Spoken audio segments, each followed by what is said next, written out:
Welcome everyone, my name is Jay and I'm your host for Occupational Medicine Pearls podcast. Today we will be talking about confined spaces. It is an important workplace hazard that can be associated with some of the most catastrophic and sometimes preventable workplace fatalities. As occupational health professionals, we are often involved in multiple points of the process: risk assessment, health surveillance, fitness for work, and sometimes, hopefully not, incident investigation.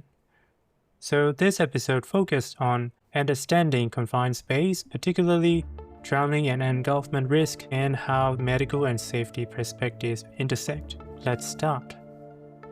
We shall begin by defining what a confined space is. A confined space is an enclosed or partially enclosed space that is not designed to be occupied by a person, and it carries a foreseeable risk to health and safety. That risk may arise from oxygen deficiency, the presence of airborne contaminants, or potential to be buried, crushed, or engulfed. Importantly, entry doesn't require full bodily access. If a worker's head or upper body enters a space, that is considered confined space entry as well. In practical terms, confined space include things like tanks, vats, pits, pipes, ducts, flues, silos, pressure vessels, underground sewers, shafts, tunnels, and wells. These are common across construction, utilities, agriculture, manufacturing, and maintenance work. One other important area is risk of drowning and engulfment that come with confined space. When people think of drowning, they imagine deep water,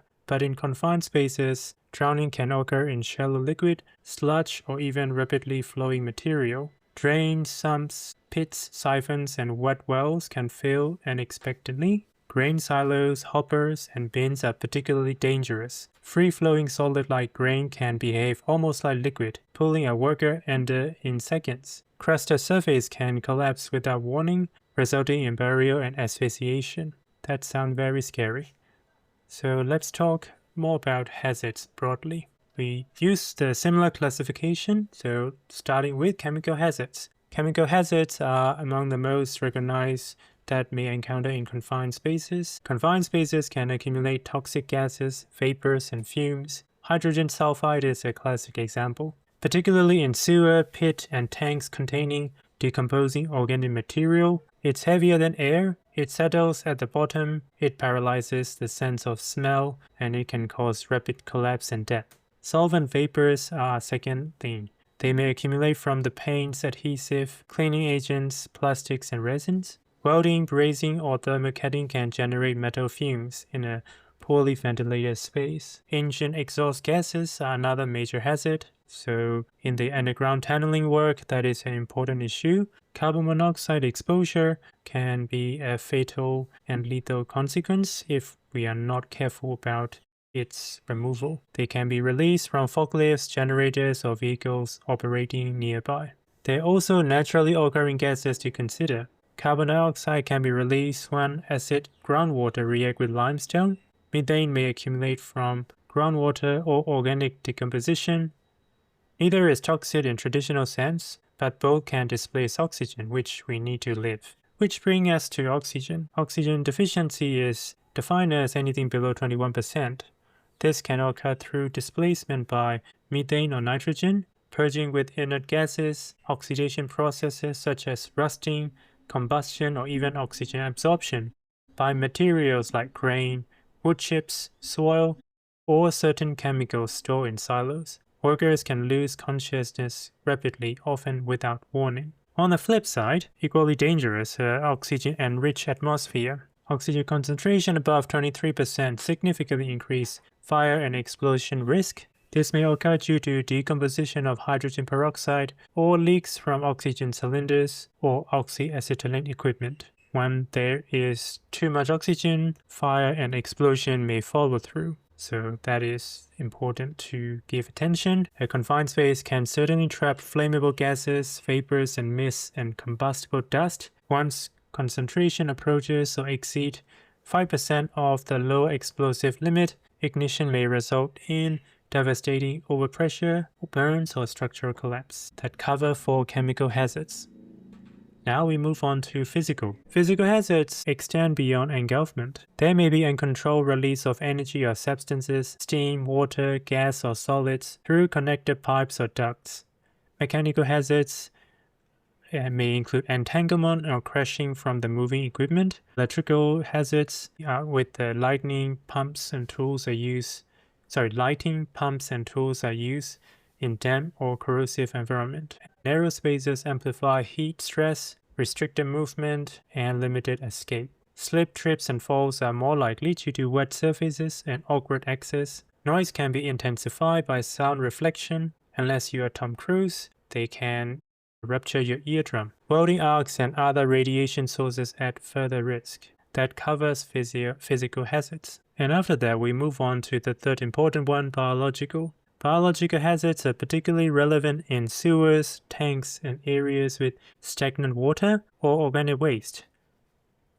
Workers can expose to bacteria, fungus, and bioaerosols, resulting in dermatitis, hypersensitivity pneumonitis, or all form of infectious disease. Ergonomic and psychosocial hazards are the last of the two, and they are critically important. Entry and exits are restricted, and workers may need to adopt awkward or sustained posture to get there. Working or manual handling in the tight spaces has to sustain posture for long periods, and that increases musculoskeletal injury risk. Psychologically, confined spaces can provoke anxiety, claustrophobia, fatigue, and impaired concentration, especially under time pressure and during emergency situations. One thing I want to stress is claustrophobia can be a normal experience for an untrained individual in the confined spaces. Think about yourself. What if you're trapped between two stone boulders? They are not crushing you, but you can't move either. So this is similar experience. Therefore, psychological screening is not just about pre-existing conditions such as anxiety, but also about the fitness to do the job or whether a person may develop symptoms if they perform this job. So how do we control all of this? As we stated before, the confined space we are not supposed to be there. So if we go there, we are artificially placing another human being in the harm's way. So we need to do all we can to minimize the hazards. If we can avoid the process altogether, that's the best. Can we send a robot or a remote controller, a drone, to do inspection, cleaning? That will help with the process altogether. If it is not avoidable, we should deploy engineering controls. Can we make the access point large enough to allow entry and escape a lot more easier? And also, can we modify or make ladders or platforms or walkways so that there is less stress on the body of the workers? Atmospheric testing is non-negotiable. We should be doing the gas detector generally in the space as well as on the individual person. And sampling must be done to see what type of gas accumulate in the workplaces. That if you already know workplaces that you are used to go, you may not need to do that all the time. But oxygen content must be measured and the flammable atmosphere must be checked before allowing someone to go in. And smell should never be relied upon. Ventilation is essential, both to remove contaminants and to clear the dangerous gases. Temperature control and lighting are also important. And engineering process need to consider isolation and lockouts of sources of hazard so that electrical sources are secure and no leakage of gases and water or fluid coming from there. So that is from the engineering. After that, we go to administrative control. They work alongside with the engineering measures, starting with formal or the labeling of the confined space or hazard identification and training. It's important. Generally, they have the regular frequency depending on the nature of the work. Assessment need to be done regularly. The policy and procedure for the process of entering and exiting and number of people to do the job has to be followed through. If someone is going in, the rescue planning is critical and it has to be done for every time a worker is operating in a confined space. It is also important that we are not causing more harm to the rescuer. The rescuer has to be trained and equipped with appropriate air supply respiratory protection. Ideally, emergency services should be notified when appropriate. And the last but the not the least, personal protective equipment, which is the final layer and must be selected based on the specific hazard and tasks involved. When we are looking at personal protective equipment, that will include generally the breathing and respiratory PPE, gloves, boots, overalls, or whether that may include whole body hazmat suits to protect workers from the potential hazards in the confined space. If it is underwater, that include oxygen apparatus and other tools to go down as well. And that covers all the controls that we can do to minimize harm to the worker.